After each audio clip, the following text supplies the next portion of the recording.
Well, that's what we're supposed to do. We're supposed to type our letters and make our phrases and construct our sentences and build our paragraphs and put our chapters together and make our books and communicate to people and straighten out the damn culture and constrain the malevolence and ignorance that besets each of us and push nature back and extend ourselves out into the unknown and confront the potential that's there in illimitable quantities and make the world better than it could be otherwise. To move it away from hell, and it can certainly become that, and toward heaven to the degree that we can manage that. And that is a good enough goal.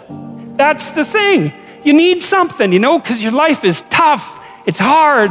You need something you need something to get out of bed for and fight for. And that's something, right? To fight, let's say, against hell and for heaven.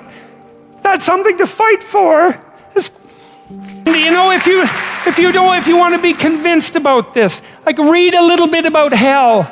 Read the Gulag Archipelago, or read Ordinary Men, or read the rape of Nanking, or read about what happened in Nazi Germany during Auschwitz and all the catastrophes of the 20th century, and see if you believe in hell, and see if you think, well, maybe not having that happen anymore would be a good idea.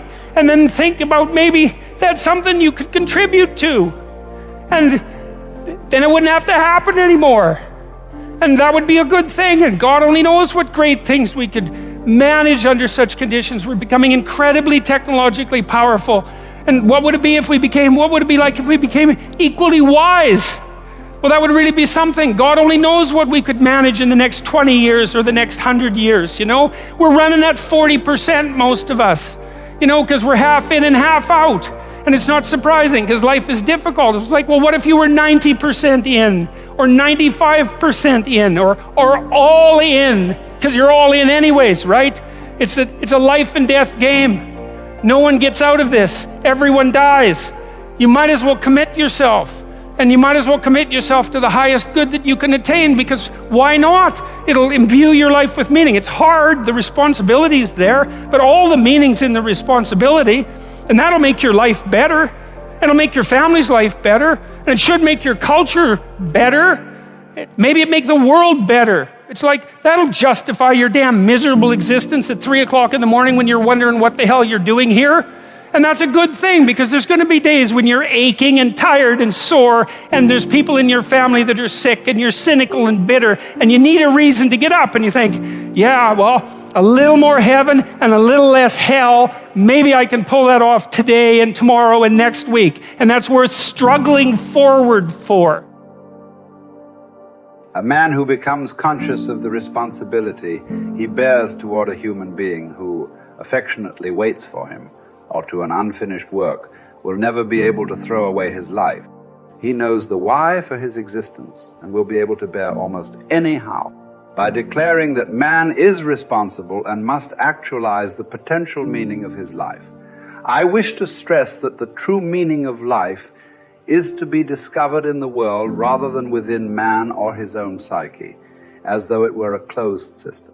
I have termed this constitutive characteristic the self-transcendence of human existence. It denotes the fact that being human always points and is directed to something or someone other than oneself, be it a meaning to fulfill or another human being to encounter. The more one forgets himself, by giving himself to a cause to serve or another person to love, the more human he is and the more he actualizes himself. What is called self-actualization is not an attainable aim at all, for the simple reason that the more one would strive for it, the more he would miss it. In other words, self-actualization is possible only as a side effect of self-transcendence. A human being is not one thing among others. Things determine each other, but man is ultimately self-determining. What he becomes within the limits of endowment and environment